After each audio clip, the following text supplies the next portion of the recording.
The European Commission has transferred €1 billion to Ukraine. This tranche is part of a loan agreement approved by the G7, which will be repaid using the proceeds from frozen Russian assets. In other words, Ukraine is expected to receive this funding as a non-repayable loan and will not use its internal financial resources to pay it back.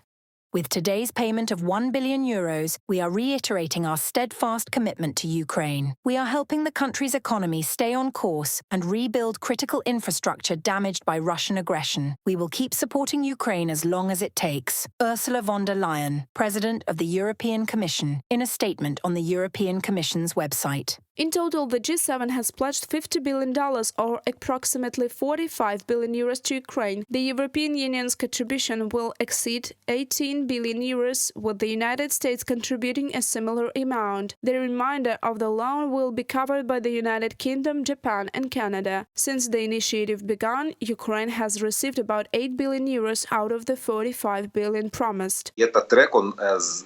This track is expected to continue for another 10 to 12 years. Why do I make this conclusion? Based on the $50 billion signed, which are expected to come into Ukraine from frozen Russian assets, and considering that these assets bring in about $3.5 billion annually, Ukraine has already received just over $10 billion in the 3 years of war. This leaves approximately $40 billion. To compensate for this remaining amount, it would take around 12 more years. To announce the transfer of funds, the Executive Vice President of the European Commission for an Economy that Works for People, Valdis Dombrovskis, arrived in Kiev. After meeting with him, the Prime Minister of Ukraine, Denis Shmyhal, shared details about the allocation of the funds.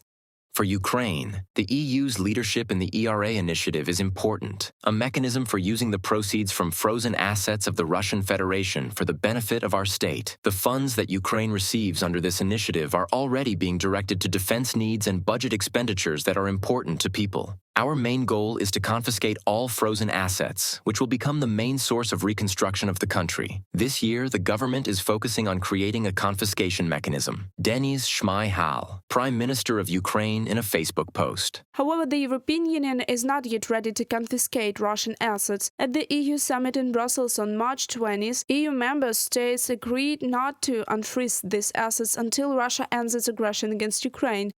According to EU law, Russian assets should remain frozen until Russia ends its aggressive war against Ukraine and compensates it for the damage caused by this war. From the conclusions of the EU summit on the European Council website. Poland, the Czech Republic, the Baltic states, and northern European countries consistently advocate for the confiscation of Russian assets to support Ukraine's needs. However, some EU countries consider the seizure of these assets a legally complex process. They are also concerned about the stability of the euro, fearing that such a move could set a dangerous precedent in international law and discourage investors. They are trying to answer the question, could there be a risk by seizing these assets and transferring them to Ukraine's needs? Would this undermine trust in the euro? However, this position seems overly speculative. If we acknowledge that an aggressor nation can invade its neighbor, drop bombs, and not face any consequences, and still not pay for its actions, that would set a dangerous precedent. In 2022, following Russia's full-scale invasion of Ukraine, the G7 countries froze nearly €300 billion worth of Russian assets held by the Central Bank of Russia. The majority of these assets, about €190 billion, are stored in Belgium, with portions in France, the UK, Japan, Switzerland, and the United States. As of November 2024, according to the Kiev School of Economics, the documented direct damage to Ukraine's infrastructure caused by Russia's war is estimated to be around $170 billion. Reported by Alexandra Zaslavets, Valeria Nikipelova, UATV News.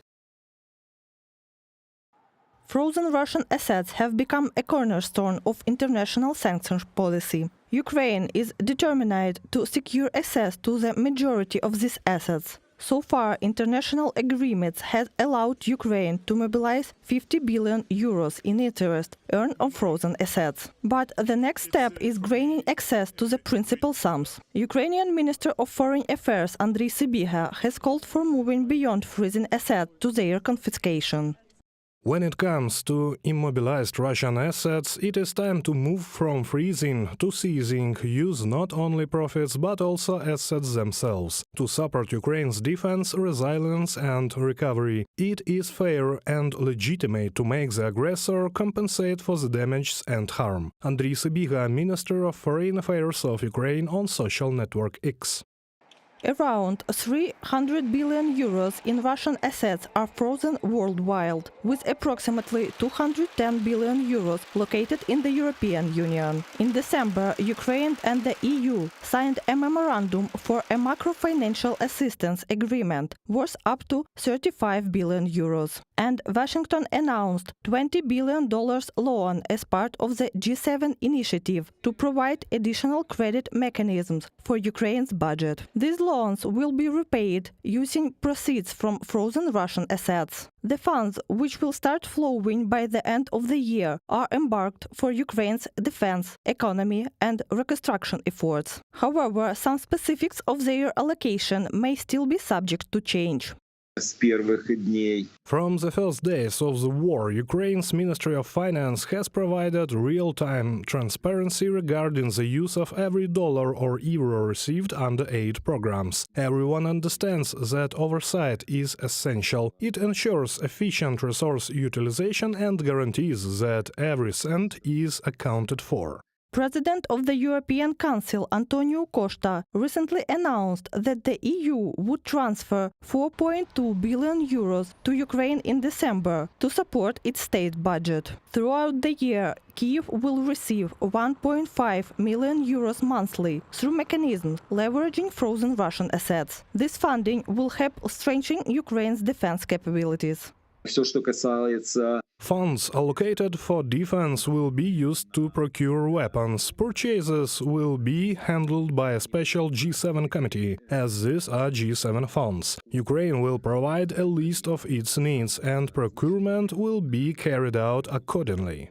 The 300 billion euros in frozen Russian assets could cover half of the funds needed for Ukraine's reconstruction. According to Estonian Prime Minister Kristen Michal, a similar amount could be raised through taxes on Russian goods in Europe or globally. Michal emphasized that these measures would strengthen Ukraine while depriving Russia of resources for hybrid warfare against other countries.